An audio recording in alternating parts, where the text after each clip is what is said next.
YouTube, what's going on? We're back with some more of the First Descendant. Got Lepic out with his Mega Man build, taking care of the Void Abyss challenge. So, Yes Man's a little bit tricky, but this build just kind of kitted out the right way. Is able to take her down, and obviously rank us up there pretty high on the leaderboard on this initial run, with gains to be made for sure within the Ancestor module to bring that time down further once we net those gains. So, great build to have. Everything's time stamped in there. Hope you guys are appreciating the videos. If you are, please feel free to turn on those notifications, sub to the channel, drop a like.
Fucking fucking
health that's right there.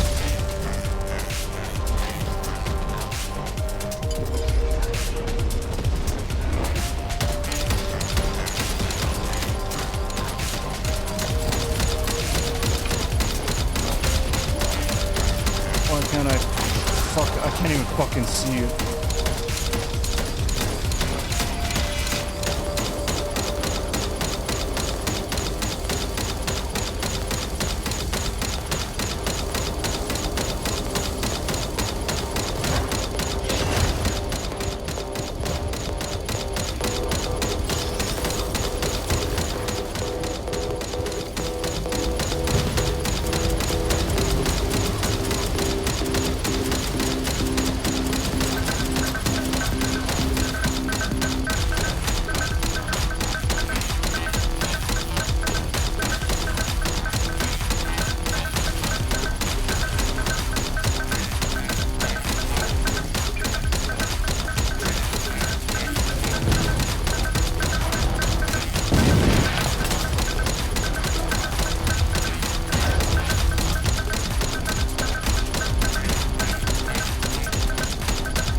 Come on, come on.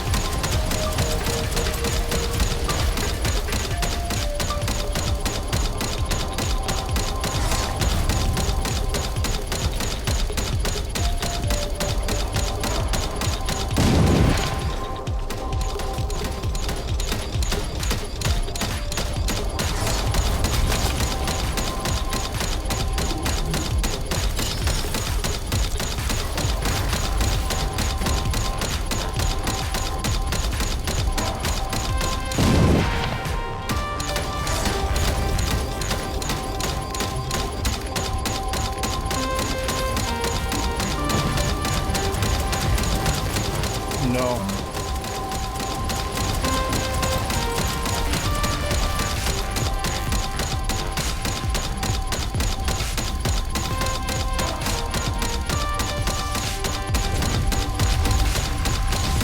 Yeah, fuck you.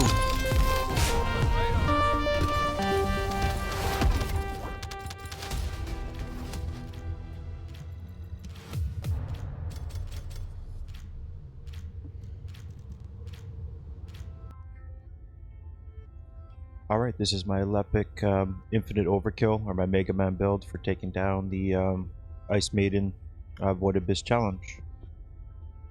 So not too much difference between this build and the standard build that I use for just taking out the normal Ice Maiden in the Void Abyss. Just one module gets swapped out. When it comes to the reactor, again running this with the Mechanics Reactor to take advantage of the fire and tech skill power boost ratio. We have this roll with skill critical hit damage and additional attack versus Colossus on the bottom. I run this with the two-piece ascending armory. I run it on the sensor and the auxiliary, and then I run it with a two-piece enlightened mage to get the bonus skill power.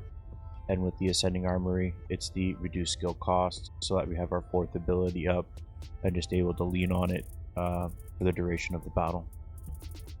So again, reduce skill cost, and then we prop it up with a little bit of a Enlightened Mage for the increased base skill power boost ratio.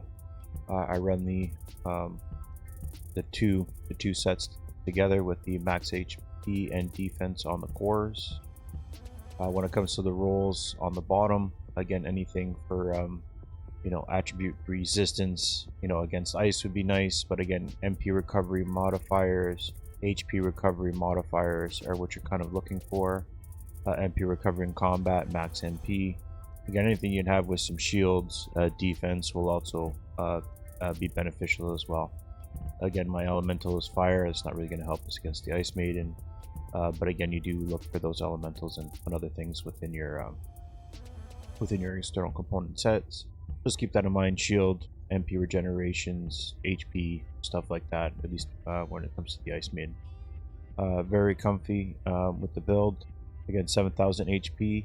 I don't have my other module turned on, so again, it's just a quick swap out. This is from my standard build. I like to use Spear and Shield. It's my go-to for survivability. Sorry, Spear and Shield. And swap that out for the Cyclic. That's the difference right there between the two builds. I just needed that extra survivability. As you can see, we're running at 80,000 shields, plus we get the benefit of the skill power mod. Base skill power, that's why I like the Spear and Shield. Again, HP mods don't come with something that you can generate a base skill power boost ratio into. That's why I like the Spear and Shield a lot, because it not only gives you the defense as opposed to HP, but it gives you at least some base skill power boost ratio in there at 8%, so it's not too shabby. So again, 80,000 shields when we put that module on, and that gives us more than enough survivability to take down this Ice Maiden. Again, this was a very good run. Placed me high tier up the ladder. So definitely enough survivability in there to get the job done. You have enough skill cost within there to keep your Mega Man or your Infinite Overkill up the whole time. This is the Arche Tuning path. Again, nothing really changed from the last one that I had set up with. Capstone with the Fire Chain Catalyst, and again, enhanced skill power. Capstoning, don't have to worry about the cooldown for that, because again, it's using our Infinite Overkill, where it just consumes mana whenever we use it, and then we get it back when we're landing a critical hit, right? focused all the way into our critical hit damage, skill critical hit rates, all that kind of stuff.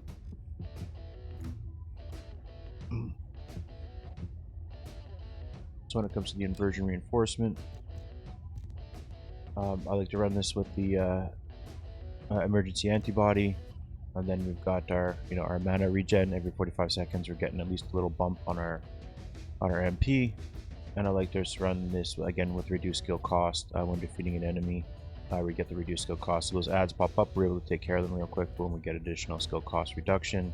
It kind of helps as we're progressing through the battle, especially in the Avoid Abyss challenge. Fellow, again, we run this with the MP Fellow. So again, every 45 seconds we're regenerating 16% of our MP. So it synergizes nice with our inversion reinforcement. For our Descendant modules, I went over at least a Spear and Shield one real quick. There with you guys. And I just want to state that when it comes to our skill critical hit rate, as you can see, we're fully tapped out and our damage is almost at 600% or 6 times the amount of our base damage. So really spec'd into it nicely within this build. Again, there's definitely gains to be had. So when it comes to the trigger module, cyclic amplifier, again, this cycles just through random buffs that you'll get. And again, we're running the tech, so as it gets to the cyclic amplification on the tech, for 5 seconds, we're stealing a tech skill power increase of 39%. Again, you want these all in gold, but again, we only have to worry about the tech one. So I got the tech in gold, so that's why we're running it. We get the extra 39% there, as you can see on the bottom. And again, it lasts for 5 seconds, and then it swaps over to the next, to the next cycle of whatever attribute you're using. So tech, dimensional, singular, fusion. Every 5 seconds, it's just swapping between that. So we get a 5-second duration on that tech skill when it cycles through over to us, which is huge. You just got to take advantage of it when we get to it. When it comes to our when it comes up. And again, increased efficiency. MP is no longer consumed while our unique weapon is active. So when we have our our overkill up, it's not just consuming MP, it only consumes when we're using it. And again, when we land a critical hit, our critical hit is through the roof, 100% critical hit rate. We get MP back at a 30% chance. So we're able to recover, as it says there, MP recovery 20% at a 30% chance. So that's the crux behind increased efficiency. We use MP as we use it, but as we gain critical hits, which we're hitting all the time, we're getting MP back at a 20% chance. We've got our Fellow regenerating MP. We've got our Inversion Reinforcement giving us MP. Our skill cost is extremely low, so we're able to just lean on this the whole time. So that's just basically it. I go through this all in an increased efficiency build just on the normal Ice Maiden in full detail, but that's why I'm running this, or that's why I like using the Mega Man. It's just very consistent and survivability is there. I just really like using this build. So these are the modules that go with it. Again, we just got the Spear and Shield in there for the survivability. We got all 4 of our critical hits. We got the skill insight, skill concentration, front lines, and emergency measures. Again, skill cooldown doesn't matter because we have our Mega Man up the whole time, so we're able to spec into maximize power.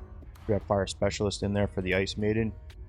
You can maximize skill, tech, you name it, you can put it into that slot.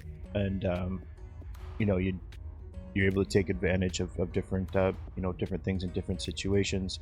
Again, skill cooldown is not really a big deal when it comes to this build, just because everything that you're getting back with regards to regenerating the MP versus critical hit and our Fellow.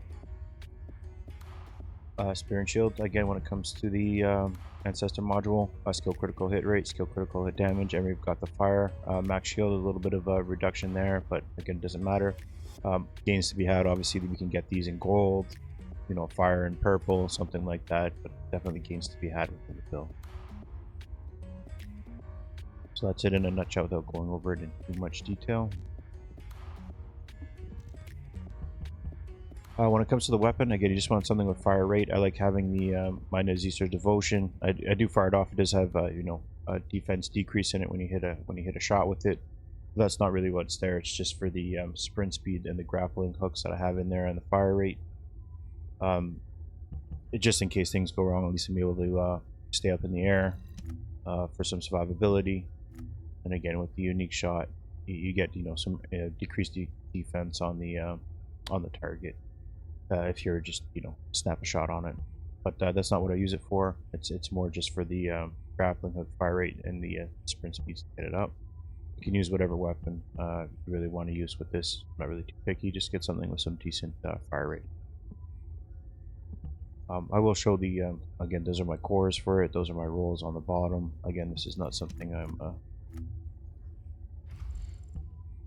I'm using too much. But as you can see, it's not really what the weapon does. It's just the damage isn't being done by the weapon. So.